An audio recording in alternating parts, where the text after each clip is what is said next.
what's up? Welcome to EduSelf, and today we're going to be talking about methods of training, in particular how a person increases their aerobic endurance. So let's kick it off. Now we know that aerobic endurance applies to sports which last for a long duration, and we know that it's a person's ability to supply the nutrients and oxygen to those working muscles. There'll be another video talking about all the components of fitness for you to review as well. What is important to remember, however, is that when training aerobic endurance, a person should be training between 60% and 85% of their maximum heart rate. But specifically, how do we train our aerobic endurance? Well, there's 4 methods of training to remember and to revise. The first being continuous, the second is Fartlek, the third is circuit training, and then the last one is interval training. The first one we're going to break down and simplify is continuous training. Continuous training does what it says on the tin, it's continuous. It involves performing a selected activity like jogging, swimming or cycling, for example, and then doing that for an extended period of time. So you just keep it going. This usually has to be done though for over 30 minutes and at least 3 or 4 times a week to see an improvement. The second method is Fartlek training. Fartlek training is known as speed play, and it is usually done in the form of running, but can be done through cycling and rowing as well, and other activities.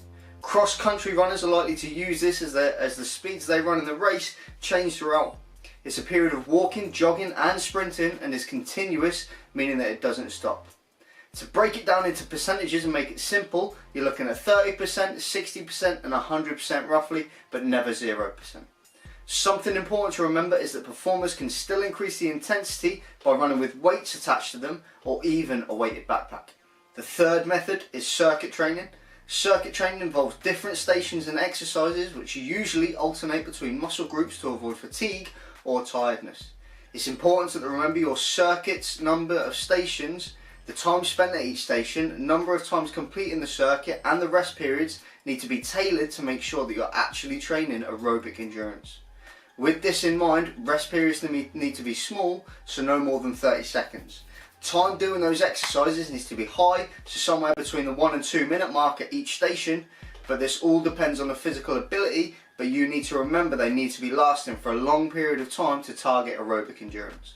The fourth and final method of training is interval training. This method of training is where an individual performs for a set period of time and has a complete rest and recovery period at 0%. Usually intervals can last between 30 seconds to 5 minutes depending on the ability, and recovery can be at 0%, complete rest to a light jog at 20%.